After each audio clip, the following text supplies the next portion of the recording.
예, 반갑습니다. 김홍환입니다. 자, 뭐 하루 만에 지금 시장이 약간 미국 시장을 비롯해가지고 새로운 악재가 좀 나왔죠. 뭐 악재라기보다는 좀 부담스러운 그런 그 재료가 나왔는데 뭐 다들 아시겠습니다만 어제 기습적으로 캐나다 중앙은행에서 금리를 0.25% 포인트 인상을 했습니다. 4.75가 됐죠. 네. 그래서 어제 이제 미국 시장도 빅테크 관련 종목군들이 영향을 받았는데요. 왜 그러냐면 제가 뭐 작년에도 그랬습니다만 원래 그 연준보다도 캐나다 중앙은행이 연준보다 먼저 움직입니다. 금리 인상과 인하를 할 때. 네, 그래서 일단 시장에서는 캐나다 중앙은행에서 뭐 지난 그 3, 4월 달에 동결을 했기 때문에 거기가 이제 피크점이 아니냐라는 그런 예상을 했었는데 호주 중앙은행도 일단 금리 인상을 했고요. 네, 그러면은 연준도 그러니까 그저께까지만 하더라도 다음 주에 FOMC 회의가 있잖아요. 예, 근데 이제 뭐 쉼표 아니면 마침표, 그죠? 예, 금리 동결 아니면 뭐 지난번 인상했을 때가 고점이 아닌 피크가 아니냐 이렇게 예상했는데 예, 죄송합니다. 캐나다 중앙은행에서 이제 금리를 또 기습적으로 인상하면서 이거 뭐지? 그럼 또 연준 또 다음 주에 FOMC 회의에서 금리 인상 한 번 더 하는 거 아니야? 이런 우려감이 지금 작용한 겁니다. 그래서 지금 연준이 기준금리가 물론 이제 뭐 캐나다 중앙은행보다 높습니다. 지금 5.25인데 만약 다음 주에 한 번 더 인상한다면 5.5가 되는데요. 거기가 이제 피크점이 될 가능성이 높지 않나 이렇게 봅니다. 어쨌든 간에 단기적으로 이런 또 변동성을 좀 확대할 수 있는 그런 좀 재료가 나왔기 때문에 조금 우리가 타이밍 조절을 해야 되고요. 기술적으로도 제가 그저께 저녁에 이제 공개 방송에서 지금 미국 시장을 끌어올렸던 빅테크 관련 종목군들, 애플부터 뭐 메타, 그죠? 뭐 엔비디아 분석해드렸습니다만 이들 종목군들이 상당히 좀 필요감을 느낄 만한 그런 위치에 있다는 얘기예요. 그런 가운데서 이제 캐나다 중앙에서 금리 인상했기 때문에 다소의 충격이 뭐 2, 3일 정도 더 이어질 가능성이 높지 않겠나. 예. 그래서 이제 우리는 또 이제 우리 시장도 마찬가지입니다. 이따 제가 체크해드리겠습니다만은 거래소도 이제 삼성전자, 하이닉스 때문에 조금 앞서 나갔죠. 2,600까지 기술적으로 또 이제 저항 구간이기도 합니다.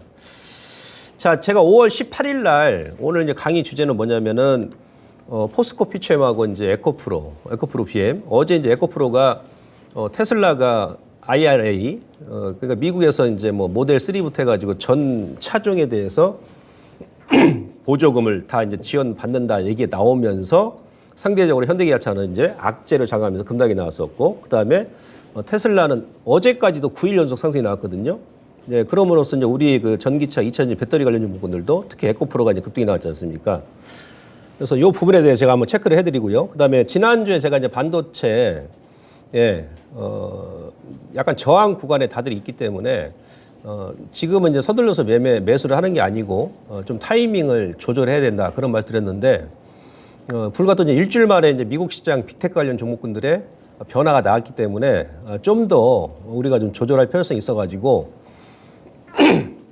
이 부분도 제가 체크를 좀 해드리도록 하겠습니다. 자, 지난달에 제가 5월 18일 날 이 자리에서 이제 앞으로 여러분들 이제 2차 전지 같은 경우는 옥석 가리기가 철저하게 진행될 가능성이 높기 때문에 제가 여러분들께 이제 포스코 피처엠, 에코프로 BM, 그다음에 LNF, 뭐 LG 에너지 솔루션은 이제 워낙에 이제 선발주니까 이 5 종목만 일단 보셔도 된다라고 이제 말씀드렸습니다. 그러면서 이제 5개월 선의 비밀에 대해서 제가 이제 설명을 드렸습니다. 기술적으로. 그죠? 예. 자, 잠깐 그 포스코 피처엠 차트 보시면요. 일본 기준 했을 때는 지난달 5월 18일이니까 60일선 언저리죠. 이 자리입니다. 이 자리. 예. 이 자리면서 제가 요 주에 이제 요 관련 종목군들이 저점이 나올 것이다라고 말씀드렸었고 거기가 이제 월봉에서는 이 기업 같은 경우가 지난달 그러니까 4월 달까지는 급등이 나오면서 월봉에 5개월선을 터치 안 하고 5개월선 그러니까 주가가 그 자리에서 더 안 빠진다. 지난 5월 18일 기준 했을 때 예, 그러면은 땡큐고 그러면서 5개월선이 지금처럼 이제 이번 달 되면 이렇게 올라온다 그랬죠. 5개월선이 올라오면서 지난달에 살짝 근접하고 나서 주가 지금 5개월선에 또 힘을 바꿔지고 올려버린 거죠. 예. 그래서 지금 이런 상황에서는 그러니까 지난 4월 달, 3월 달처럼 2차 전지가 그 당시 때처럼 가볍게 움직인다라고 생각하시면 안 됩니다. 안 되고 이제 그때는 시가총액이 뭐 30조 원, 20조 원 뭐 초중반이었는데 이번에 또 이제 반등이 나와가지고 포스코 피처엠 같은 경우는 현재 시가총액이 또 30조 가까이 되거든요. 예, 그래서 일단 고점에 물리신 분들은 현재 구간에서 FM적으로 하는 거예요. 설령 돌파한다 하더라도 우선은 직전 고점의 오른쪽 어깨 라인. 지금 코스닥 지수도 마찬가지예요. 지난 4월 고점에 오른쪽 어깨 라인까지 올라왔기 때문에 어제 외인들이 2천억 넘게 매수했고 기관 쪽에서도 매수가 들어왔습니다만은 근데 그 물량을 오늘 또 바로 투하를 해버리죠. 외국인들도 지금 현재 장중에 또 어제 매수했던 금액만큼 투하를 하지 않습니까? 그러면 이 친구들이 지금 약간 기관하고 외인들도 전고점 돌파할지 안 할지는 모르겠습니다만은 전고점의 오른쪽 어깨 라인에서는 뭔가 좀 부담감을 갖는구나. 네? 코스닥 전체 어제 매수 금액을 바로 지금 쏟아붓는 이유는 그런 의미로 받아들이는 거고 설령 이제 지난달에 이제 고점에서 들어가신 분들은 예, 우선은 비중이 뭐 고만 하시다 그러면은 뭐 이후에 이제 플랫폼 박스권 도종을 염두에 두시고 다시 한번 늘림 주게 되면은 매수 관점 괜찮은데 크신 분들은 일단 반이라도 줄이고 보는 거예요. 아시겠습니까?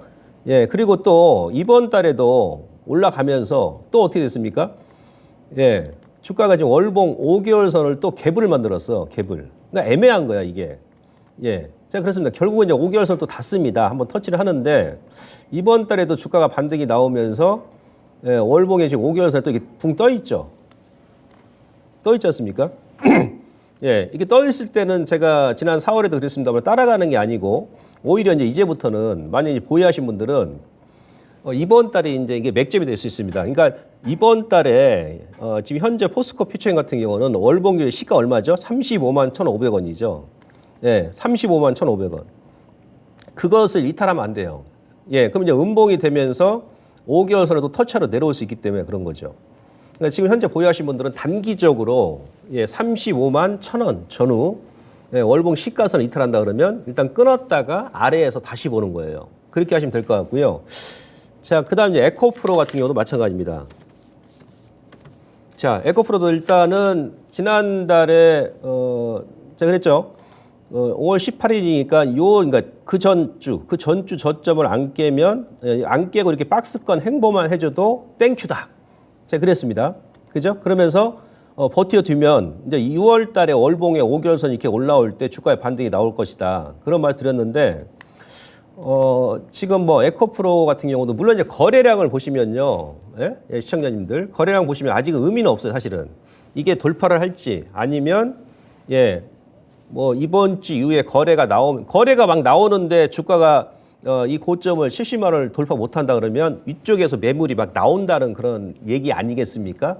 예, 그럴 때 여러분께서 의심을 하셔야 되고 그다음에 이 기업도 마찬가지예요. 그 월봉 기준으로 했을 때 이번 달 6월 1일 날 시가가 얼마냐면 56만 8천 원 되겠군요. 56만 8천 원. 예, 그것을 이탈해버리면 또 안 됩니다. 그럼 또 시간이 걸린다는 얘기죠. 그리고 이 기업도 마찬가지예요. 고점과 고점에 지금 오늘 아침에 이 추세 저항 상단이죠. 여기서 딱 얻어맞은 거죠. 여기서. 예. 자, 이것을 돌파해버리면 다시 한번 지금 70만 원 어제 살짝 터치하고 나서 80만 원대까지 반등이 나올 수 있겠습니다만은 예, 여기서 또 이제 찌글찌글하게 조정이 나와버린다 그러면 좀 더 늘어질 수 있기 때문에 혹시라도 뭐 지난달 아니면 그 4월 달에 고점에서 물량을 좀 들어가신 분들은 조금 조절을 하고 나서 제가 봐서 또 기다리면 다시 한번 저점에서 기회 주니까 약간 지금은 좀 센스 있게 일부 물량을 해야 되면 왜 그러냐면 저는 개인적으로 에코프로하고 에코프로 BM이 지금 현재 이 두 종목 시가총액이 얼마냐면 에코프로 BM이 26조, 지금 현재 시가 4천억이죠. 그다음 에코프로가 17조 6천억입니다. 예, 근데 두 종목 지금 합해가지고 시총이 그 40조가 넘습니다. 40조. 현재 코스닥의 전체 시가총액이 420조 되거든요. 예. 그럼 지금 에코프로하고 에코프로 BM이 시가총액이 지금 현재 전체 코스닥의 10% 좀 넘습니다. 셀트리온 헬스케어 같은 경우도 재작년에 전체 시가총액이 코스닥 전체 시가총액 대비해서 10몇 프로 되고 나서 거기서 고점이 나왔거든요. 예. 그래서 저는 개인적으로 이 에코하고 에코프로 BM하고 에코프로가 지금보다 주가가 더 가볍게 날개짓을 하려면 그 전에 이제 네이버 같은 경우도 코스닥에 있었었고 다음 카카오 같은 경우도 코스닥에 있었잖아요. 셀트리온 같은 경우도 원래 코스닥에 있었거든요. 코스닥에. 그러다가 이제 거래소로 이전했습니다. 그들 종목군들이 지금 만약 코스닥에 있었다 그러면 현재 시가총액 유지 못합니다. 워낙에 지금 뭐 전체 코스닥 시가총액 대비해서 등치가 크다 보니까 얘네들이 희 적고 다니면 전체 코스닥 자체가 급등락이 막 생기거든요. 그래서 아마 이거는 거래소로 보내주는 거래소로 이제 이전 등록을 하는 것이 왜 거래소 가면 거래소는 지금 전체 시가총액 2천억이니까 지금은 코스닥 시가총액 대비해서 뭐 한 10, 한 2, 3% 됩니다만 거래소로 가게 되면은 불과 뭐 2%밖에 안 되잖아요. 그죠? 그러니까 거래소로만 이전해가지고 상한가 한 방 나온다 하더라도 티도 안 나.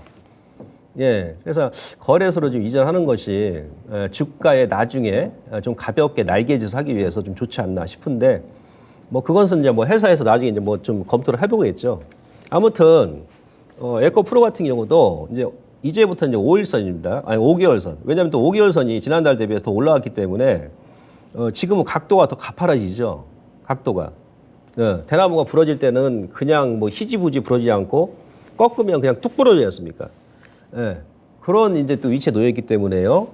5개월 선을 이탈한다. 이제 시가를 이탈한다 그러면 그때는 조금 주가가 좀 조정이 나오고 좀 늘어질 수 있기 때문에 보유하신 분들은 여러분 참고하시고요. 자, 그다음 이제 반도체를 잠깐 보겠습니다. 반도체 뭐 삼성전자 005930. 삼성전자 하이닉스 같은 경우도 제가 뭐 공개 방송에서는 저희 뭐 정혜님들께서도 일단 한번 끊었습니다. 예, 끊었다라고 제가 이제 공개적으로 말씀드렸었고, 지난주도 제가 이제 지금은 이제 추격 매수하는 구간이 아닙니다라고 이제 말씀드렸는데, 전체적으로 여러분들 이거를 이해하셔야 됩니다. 지금 시장 자체가 제가 계속 이 자리에 나오면서 아니면 오후에 이제 공개 방송하면서 지금은 추격 매수를 하면 당합니다. 무조건 추격 매수하면 당한다니까요. 왜냐하면 자금이 한정돼 있는 가운데서 워낙에 이제 발빠르게 이제 풍선 효과죠. 아니 핑퐁 장세죠. 예, 뭐 반도체 눌림 주면 어제처럼 또 단기 또 재료가 나오면서 2차 전지 선발주가 올라오고, 예, 또 반도체 2차 전지가 죽으면 또 바이오 제약 바이오가 좀 반등이 나오고, 예, 이도 도도 아니다 그러면 이제 뭐 일반 개별 테마주가 움직이고, 그죠?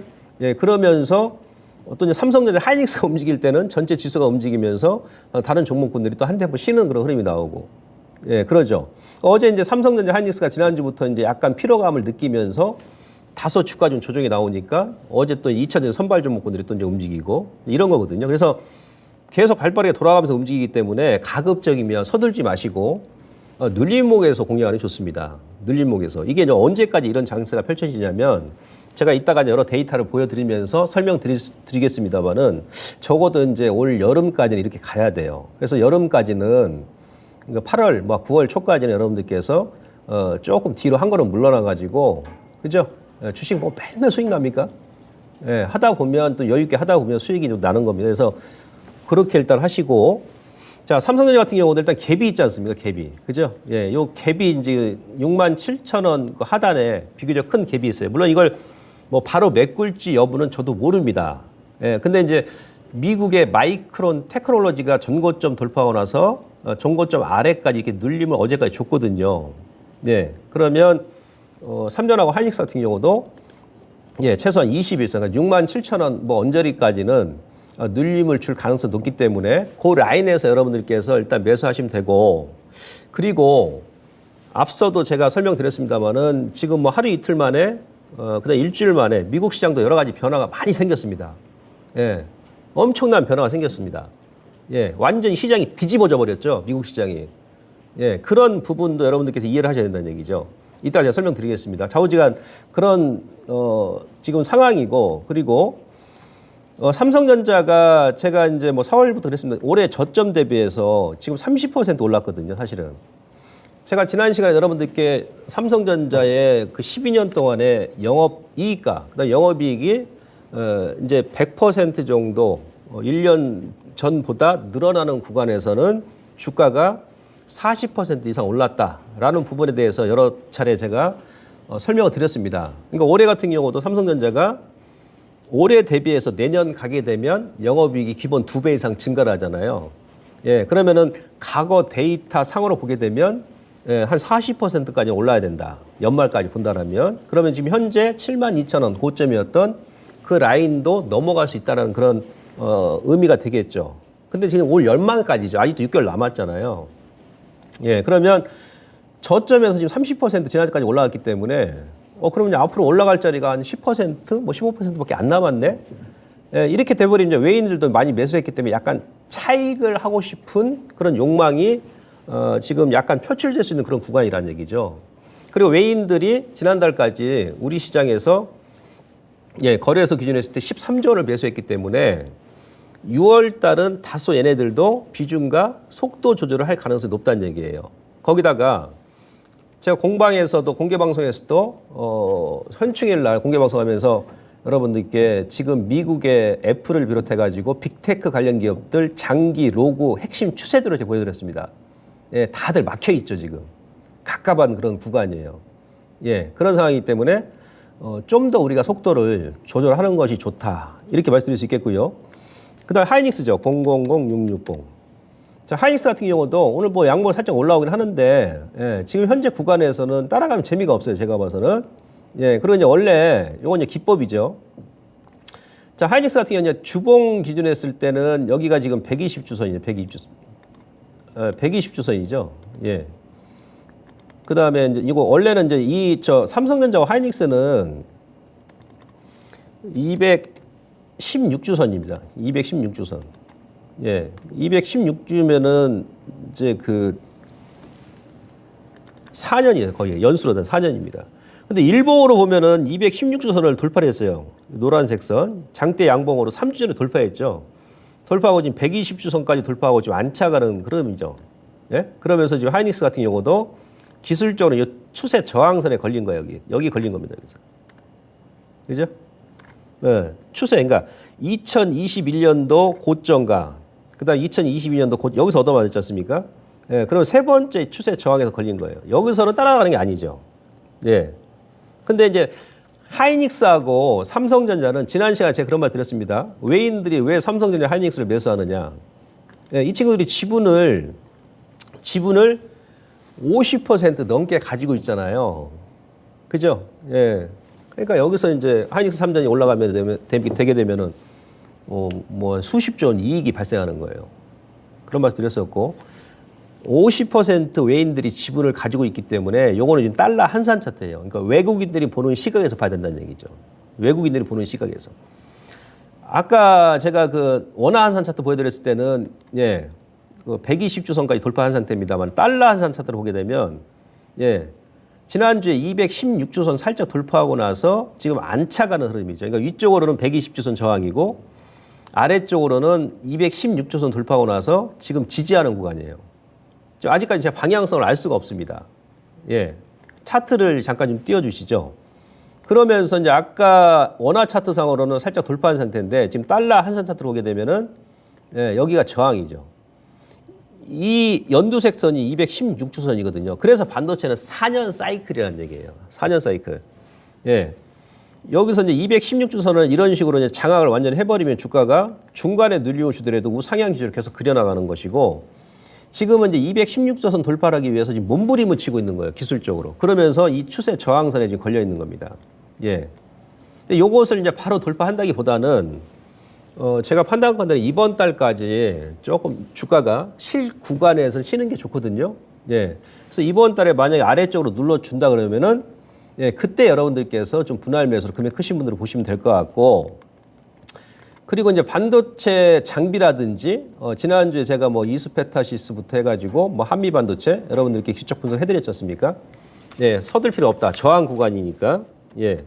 그래서 우리는 이제 기관하고 외인들은 가진 게 돈밖에 없으니까 그죠? 그럼 내 돈도 아니죠. 펀드 같은 경우도 마이너스 수익률이 마이너스 발생한다 하더라도 펀드 가입하게 되면 미리 그냥 기관 쪽은 다 그 수수료 다 먼저 떼잖아요. 그렇죠? 그러니까 뭐 펀드가 뭐 마이너스 30%가 나든 50%가 나든 예, 수수료를 먼저 공제하고 나서 이제 펀드 운영하기 때문에 절대 손실 안 봐요. 우리 개인들 그게 아니지 않습니까? 자금에 한계가 있으니까 예, 가급적이면 맥점에서 그러니까 비용, 그러니까 시간도 단축하고 그러니까 투자 비용을 단축하는 거죠. 예, 어찌 보면 그게 또 돈이기도 합니다. 방법이 없어요. 금액이 한계 있고 뭐 개인이기 때문에. 그래서 제가 이제 맥점 매매 하는 이유가 뭐 그거고요. 자, 이스페타 같은 경우도 일단 월봉에서는 일단 돌파를 하고 나서 로고상으로 예, 장대 양봉이 나왔잖아요. 로고 차트로 봐요. 로고 차트로. 이건 이제 완전히 돌파를 한 상태인데 돌파하고 나면 이게 눌림을 준다고 그랬지 않습니까? 눌림을. 그래서 눌림질 때, 그러니까 제가 봤을 때 아마 이스페트 같은 경우도 좀 기다리면 현재 가격보다도 더 낮은 가격에 충분히 살 수 있는 그런 가격 조건을 줄 것이다. 그렇게 보시면 될 것 같고요. 그 다음에 한미 반도체 이것도 마찬가지입니다. 기다리니까 주죠. 20에서 언저리까지. 예. 그러니까 제가 지지난주에도 마찬가지고 거래 이렇게 터지면 지금 시장의 특징이 이렇습니다. 돈이 없으니까 예? 유동성이 부족하니까 미국도 마찬가지예요. 미국도. 예. 찌글찌글합니다. 그래서 이런 시장의 성격에서는 우리가 성질 급하신 분들도 성격을 죽이시고 예, 시장 흐름에 맞게 움직이는 것이 합리적이죠. 그죠? 그러다가 이제 하반기에 이제 치고 갈 때 그때는 물량을 이제 투입을 해버리는 거죠. 예, 조금 지금은 한 걸음 뒤로 물러서는 구간이고. 그래서 21선까지 왔는데 여기 거래가 안 나와요. 예, 근데 여기서도 여러분 보면은 한 2달 동안은 안 빠져도 플랫폼을 만들면서 계속 행보했지 않습니까? 그리고 한미 반도체 같은 경우도 약간 주가를 제가 지난 시간에도 말씀드렸을 때 앞서 나간 부분이 있다고 그랬죠. 그리고 장기 저항 구간이라고 하잖아요. 거기서 지금 이렇게 흘러내리는 거죠, 좀. 예, 그래서 만약에 가격대를 준다면 21선 언저리에서 그러니까 직전 고점이죠. 여기 박스권 상단 22,000원 뭐 전후에서 뭐 그 정도 일단 보시면 되는데 바로 또 여기 치고 갈 수 있는 그런 여건이 아니다. 왜 제가 이거를 먼저 말씀드리냐면 예, 이제부터는 이제 그 미국 시장에 대해서 설명을 드리려고 합니다. 왜냐하면 또 우리는 또 미국 눈치 볼 수밖에 없잖아요. 일주일 만에 완전히 바뀌었다니까 미국이 시장이 뒤집어져 버렸어요. 그러니까 바닷물이 막 태풍이 불어와가지고 예, 바닷속을 완전히 뒤집듯이 그런 지금 변화가 미국 시장에 나오고 있다는 얘기예요. 자, 지금부터 들어가겠습니다. 그럼 미국 시장. 예. 요거는 일단 아까 제가 보여드렸으니까. 예. 자, 뉴욕 증시가 지금 기울어진 운동장 바로 세우기다.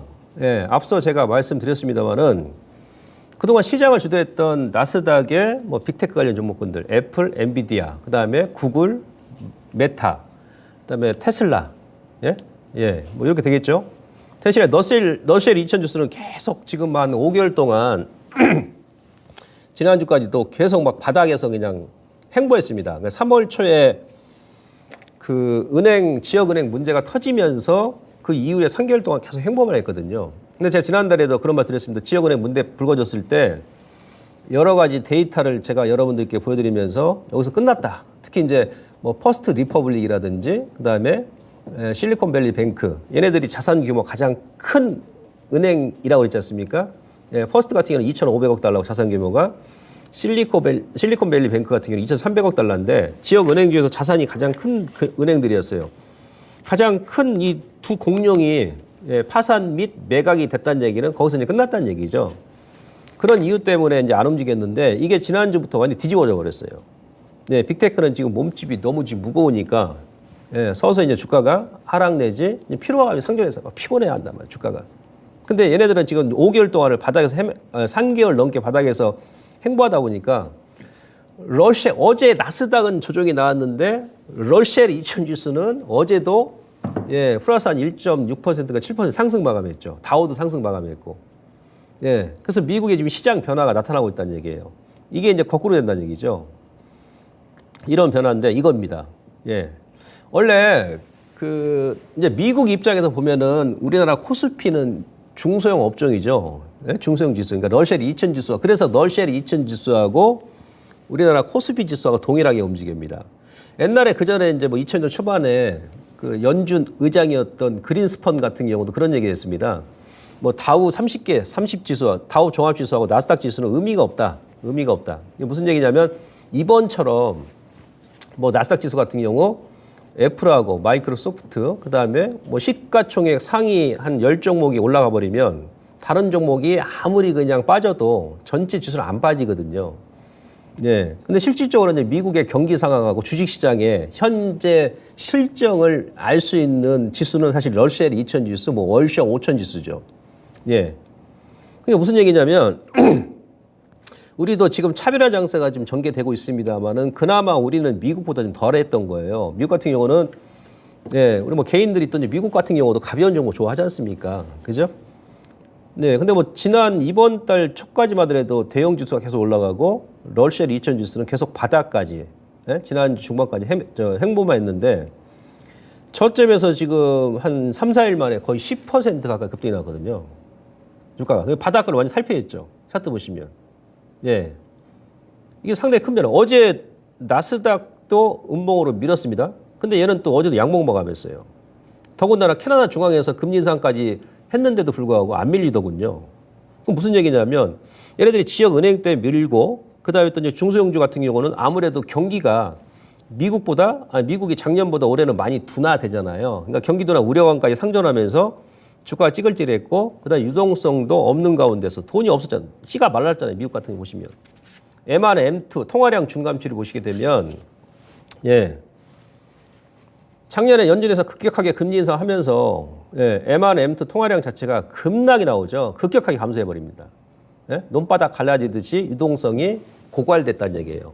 그러니까 미국 같은 경우도 유동성이 고갈되다 보니까 그나마도 빅테크 같은 기업 같은 경우는 막말로 실적이 안 좋다 하더라도 우리가 삼성전자처럼 현금을 많이 보유하고 있잖아요. 그러다 보니까 그게 쏠림이 이제 그쪽으로 다 가버린 거예요. 예? 우리나라도 마찬가지입니다. 예. 근데 M1, MT 통화량이 지난 4월 달에 저점이 나온 것 같아요. 예? 4월 달에 왜 저점이 나왔냐면 4월 달 보면은 뚝 떨어졌죠. 통화량 자체가. 이게 이제 바로 지역 은행 문제 때문에 그랬던 거죠. 안 그래도 연준에서 급격하게 금리 인상하면서 지역 은행까지 문제가 불거져 버리니까 4월 달에는 통화량이 급격하게 감소해 버렸습니다. 근데 지금 예상은 지금 4월 달, 5월 달이 미국의 통화량도 저점이 나온다라고 지금 나오죠. 그래서 이제 6월 달부터는 이번 달, 아니 다음 달부터는 다시 통화량이 급격하게 증가한다. V자로 반등이 나온다. 그것을 지금 현재 미국 시장은 선반영하는 것이다. 예? 그게 바로 러시아 2000 지수의 급등 요인이 되겠죠, 이게. 그러니까 무슨 얘기냐? 지금까지 러시아 2000 지수는 연준에서 급격하게 1년 동안 금리를 인상하면서 통화량 자체가 돈이 안 도니까 주가가 찌글찌글하게 계속 밀었는데 거기서 이제 또 경기 둔화 우려가 미국의 경기 성장률이 작년 대비해서 지금 많이 둔화되지 않습니까? 그러니까 경기 둔화 우려까지 반영된 상태에서 안 그래도 죽겠는데 3월 달에 갑자기 또 느닷없이 지역 은행 문제가 불거졌지 않습니까? 그러니까 통화량이 더 감소해버린 거야. 네. 그런 상황인데, 이제는 뭐 지역 은행도 다 마무리가 됐고, 금리도 막말로 연준에서 한 번 더 인상한다 그러면 이제 5.5가 되기 때문에, 그러면 지금 현재 기준금리가 막말로 다음 주에 한 번 더 인상한다면 5.5지 않습니까? 예. 근데 미국의 인플레이션 지수는 지금 지난달에 발표한 거 4.9잖아요. 그죠? 4.9. 그리고 또 지난주에 미국이, 비농업 고용자 수가 시장 예상치보다 상당히 좋게 나왔죠. 43만 명 나왔죠. 예. 근데 시간당 임금 상승률은 전월 대비해서 낮아졌어.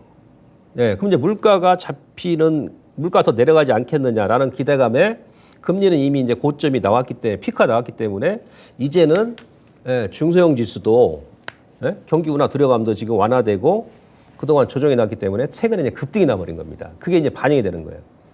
그래서 이제 하반기에는 제가 봐서는 미국 시장이 이제 지금 여름 이철에도 철저하게 종목 장세가 진행이 되면서 특히 이제 중소형주 그동안 못 올랐던 그다음에 이제 대형주 같은 경우는 지금 6개월 동안 계속 랠리가 나왔기 때문에 조금 이제 한 템포 누를 것이다. 그래서 이제 만약 빅테크가 누림을 준다 그러면 우리 시장도 아무래도 이제 그러한 영향이 뭐 반도체라든지 다른 성장주 쪽으로 그동안 많이 올랐던 종목군들 위주로 미칠 수 있기 때문에 서두에 제가 여러분들께 조금 더 반도체 뭐 소부장도 마찬가지고 뭐 삼성전자 하이닉스 대표 관련 종목군들도 타이밍을 조금 조절하자 이렇게 말씀드린 이유가 바로 이겁니다. 자, 다음. 자, 이 그림을 보시면 여러분들께서 지금 느끼실 겁니다. 지금 그러니까 지난주 기준으로 했을 때요. 5월 말, 6월 초까지죠. 6월 첫째 주까지, 지난주까지. 이게 나스닥이죠. 예, 나스닥은 그러니까 여기서 그러니까 지역 은행 문제가 불거지면서 3월 초까지 터지기 전까지는 동일하게 움직였어. 다우, 나스닥, S&P 500, 그다음에 러시아 2000 지수까지. 3월 달에 이제 지역 은행 문제가 불거지면서 여기서 이제 나스닥이 치고 와 버린 거예요. 그나마도 안전하니까 빅테크가 계속 올랐던 거죠. 요거 이제 하단은 S&P 500 지수입니다. 요거는 자, S&P 500 지수 500개 미국의 우량 주식이 상장돼 있는 지수 아닙니까? 예. 근데 S&P 500 지수 기준으로 했을 때 10대 기업 있죠. 애플, 마이크로소프트, 그다음에 인텔 같은 경우는 다우지수, S&P 500, 나스닥에 같이 편입돼 있거든요.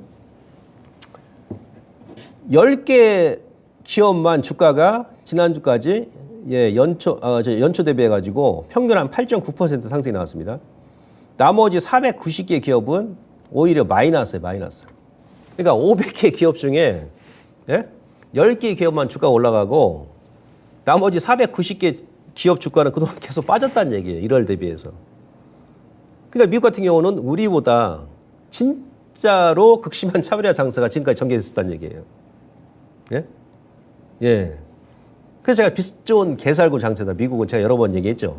지수만 그냥 애플하고 마이크로소프트, 빅테크 관련 기업들만 막 끌어올리면서 전체 나스닥 지수만 끌어올렸던 것이죠.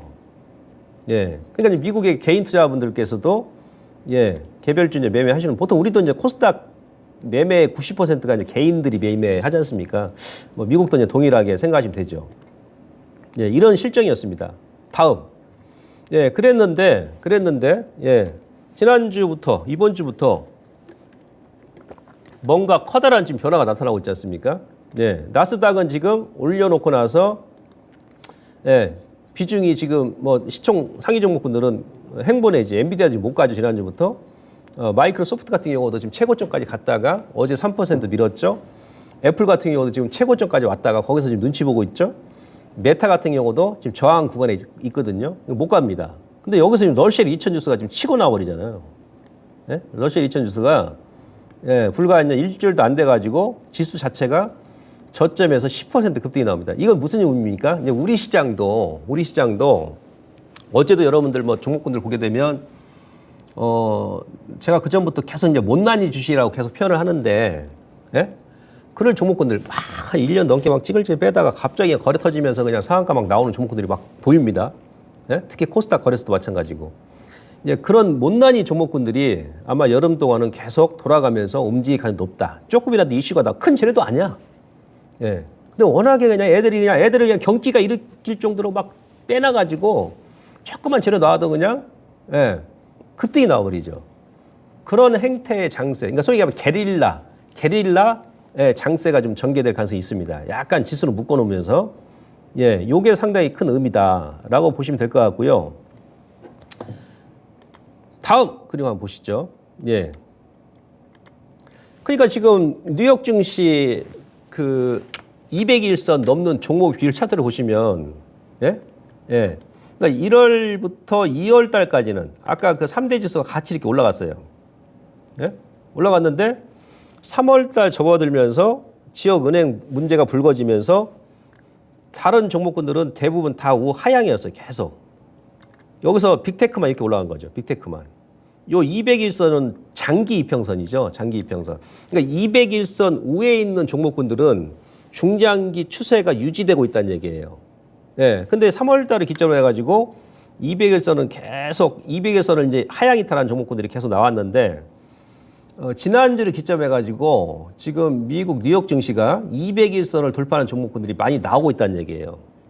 그냥 빅테크는 지금 찌글찌글하고 있고 반면에 그동안 계속 하락 나왔던 중소개별주가 가파르게 치고 올라오고 있다는 얘기예요.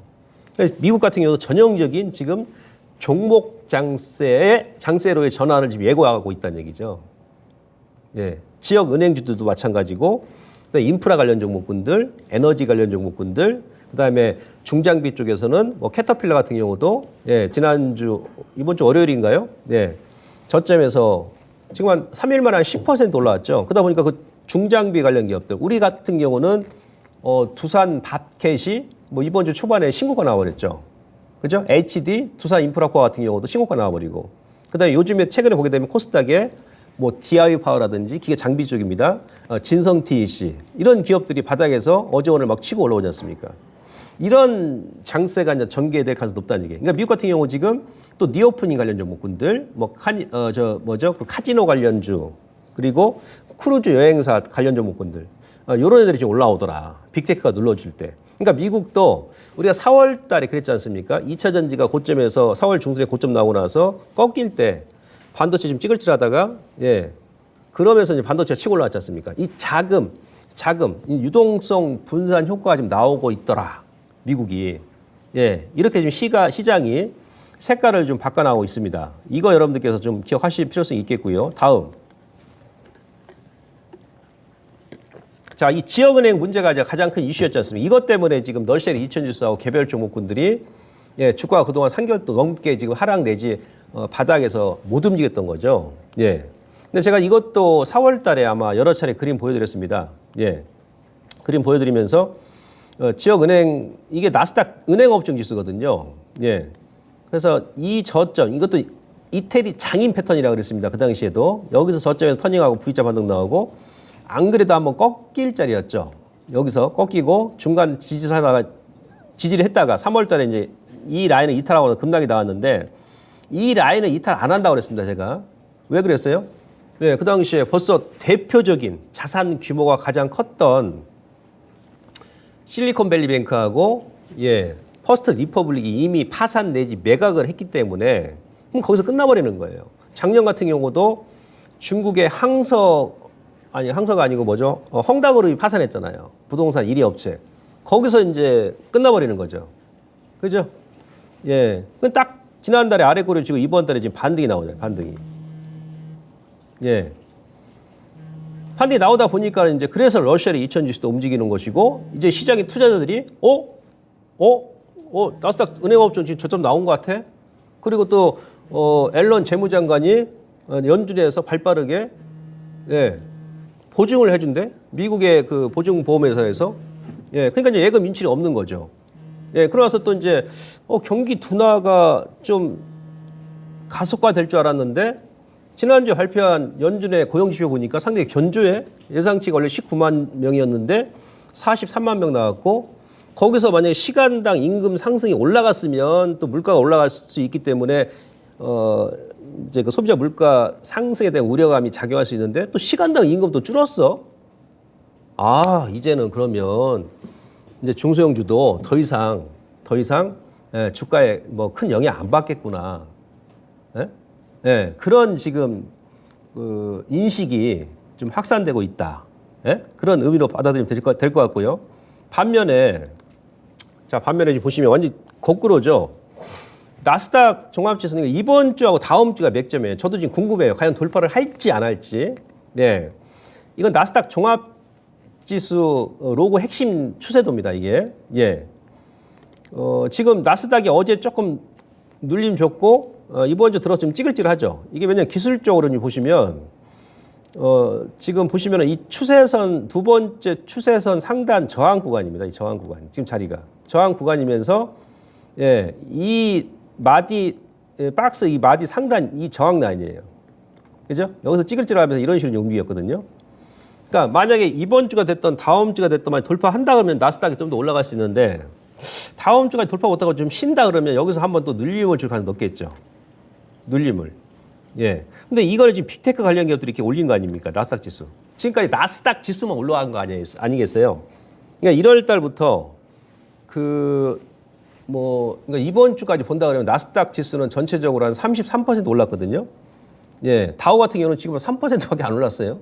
지난주는 오히려 마이너스였었고, 러셀 2000 지수도 지난주까지는 마이너스였는데, 이번 주에 막 급등 나오면서 이제 겨우 1월 저점 대비해서 10% 올랐고, S&P 500 같은 경우는 한 13% 정도 올랐는데, 그것은 이제 뭐 애플하고 마이크로소프트 대형주 그 덕분이겠죠.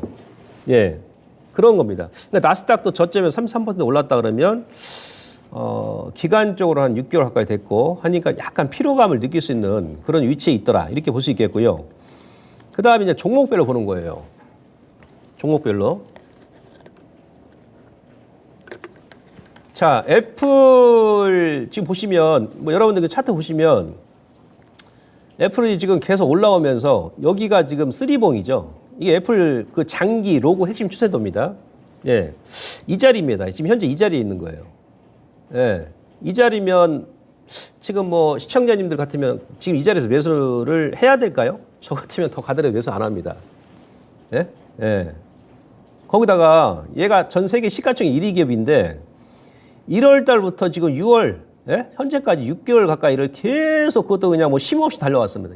그러니까 반년을 계속 올라온 거예요. 무슨 뭐 차트 봐서는 막 완전 개별 테마주죠. 개별 테마주도 6개월 동안 이렇게 계속 올라오진 않죠. 예, 주가가 지금 반년 동안 계속 올라왔고 중간에 쉰 것도 없어. 그러면서 이제 이 최고점까지 올라왔단 말이에요. 근데 이 최고점 여기 쓰리봉이죠, 쓰리봉. 짱봉도 아니야, 쓰리봉입니다. 그러니까 엔비디아는 이제 돌파를 한번 했었는데 여기가 쓰리봉 구간에서는 어지간하면 이거 한 번에 돌파 못합니다. 예? 한 번에 돌파하더라도 엔비디아처럼 다시 눌림을 주죠. 예, 그래서 이런 자리입니다. 얘네들은 반대로 아까 러셀 2000 지수와 완전히 반대죠. 예? 예, 나스닥 은행업종 지수 반대죠. 걔네들은 지금 딱 지지 맥점이고 이들 기업들은 이 시장을 주도했던 빅테크들은 저항 맥점. MS, 마이크로소프트 같은 경우도 어제 3% 눌렀지 않습니까? 예, 최고점이에요, 최고점. 예, 근데 저도 의문인 게 뭐냐면 물론 실적도 좋게 나왔습니다만은 이때는 코로나 때는요 연준에서 금리를 공격적으로 인하했잖아요. 예, 그죠? 예, 금리를 제로 금리까지 그것도 몇 개월 만에 공격적으로 인하했잖아요. 그러니까 돈이 막 넘쳐났잖아. 그죠? 헬기로 막 달러를 뿌려대다시피 했지 않습니까? 경기 안 죽게 하려고. 그러니까 주가가 이 당시에는 70% 유동성의 힘에 의해서 올라간 거죠. 예? 70%는. 우리 코스피도 마찬가지고. 나머지 30%는 뭐죠? 예. 돈을 막 뿌려대니까 그냥 경기를 인위적으로 끌어올리니까 기업들의 실적 기대감 때문에 오른 거거든요. 예. 근데 지금은 금리를 막 인상을 했어. 아까 제가 M1, M2 차트도 보여드렸습니다만은 완전히 돈이 유동성이 완전히 그냥 고갈됐잖아요. 근데도 여기서 5개월 동안 이렇게 막 끌어올려요. 이런 식으로. 그러니까 이번에 지금 공매도 세력들이 예, 애플하고 그다음에 엔비디아, 뭐 테슬라에서 뭐 70억 달러 이상 지금 손실이라고 그러죠. 그래서 공매도 세력들이 이걸 이제 다음 주 이후에 뒤집기를 할 것이냐, 아니 여기서 항복할 것이냐. 이게 아마 다음 주 정도에 뭔가 좀 변화가 나올 것 같아요. 좌우지간 이런 위치에 있다라고 보시면 될 것 같고요. 예, 그 다음에 지금 이거 제가 딱 보여드릴게요. 구글도 여러분들 보시면 구글도 마찬가지. 얘네들이 끌어올렸죠. 지금 장기 저항이죠, 저항. 엔비디아도 얘는 한 방에 돌파했습니다만은 예, 아무리 성장성이 높다 한다 하더라도 얘는 작년 10월 달부터 지금 8개월 동안을 역V자로 꺾이고 나서 완전히 V자로 끌어올려 그랬습니다. 예, 좀 쉬어야 됩니다. 예, 그래서 얘네들이 지금 조정이 나온다 그러면 우리 이제 뭐 반도체라든지 예, 물론 이제 요번에 조정을 더 준다 그러면은 뭐 하이닉스, 뭐 삼성전자 아까 제가 말했던 그런 가격대 오면은 그냥 매수입니다. 장비 쪽도 매수고. 예? 왜? 하반기 가면 더 많이 올라갈 거니까. 그러나 이왕이면 뭐 조금이라도 타이밍 조절하고 예, 금액 조절해가지고 좀 분할로 접근하는 게 낫지 않느냐라는 관점에 제가 이제 말씀드리는 겁니다. 아주 지금 장기 저항 라인에 있기 때문에 이런 구간에 있습니다. 그리고 메타도 마찬가지예요. 메타. 테슬라도 지금 장기 저항이죠. 그죠? 예. 대신에 이제 이런 위치에 있기 때문에 여러분들께서 이제 좀 조절하시고 빅테크하고 또 우리 관련 종목군들도 근데 지금 이제 앞서 말씀드렸습니다만은 2차 전지, 그다음에 자동차 부품, 엔터, 반도체로 넘어와서 지금 실 구간이고 제약바이오 같은 경우는 이제 많이 안 움직인 종목군들 많아요. 근데 원자력 관련 종목 제가 계속 얘기하죠. 그다음에 미국의 러셀 2000 지수, 예, 중소형주가 지금 급등이 나오고 있기 때문에 낙폭가대 중소형, 아니 뭐 중형, 저평가 종목군들 있지 않습니까? 막 가치주도 마찬가지고 특히 인프라 관련 종목군들 있죠. 예, 요거는 제가 종목을 딱 찍어서는 지금 이 자리에서 제가 말씀 못 드리고. 제가 공개방송 오늘도 지금 3시 40분에 제가 진행하니까 거기서 제가 좀 여러분들께 팁을 좀 드리도록 하고요. 그 다음에 저녁에 또 이제 공개방송 하는 시간대에 여러분들께 제가 팁을 좀 드리도록 하겠습니다. 그래서 일단 전반적으로는 미국도 빅테크, 그동안 멋쟁이 종목은 조정이 지금 나올 가능성이 높은 위치에 있고 반대로 못난이 종목군들, 예, 러셀 2000 지수, 중소형주가 이제 강세이기 때문에 이런 시장 변화에 따라서 우리 시장도 같이 답습할 수 있는 그런 동조화될 수 있는 그런 시장이 만들어질 여건이 될 수 있으니까 예, 이제부터는 지수도 물론 지수입니다만은 더욱더 예, 종목에 집중하는 그런 투자 전략으로 시장에 대응하자라고 말씀드리면서 마무리하도록 하겠습니다. 고맙습니다.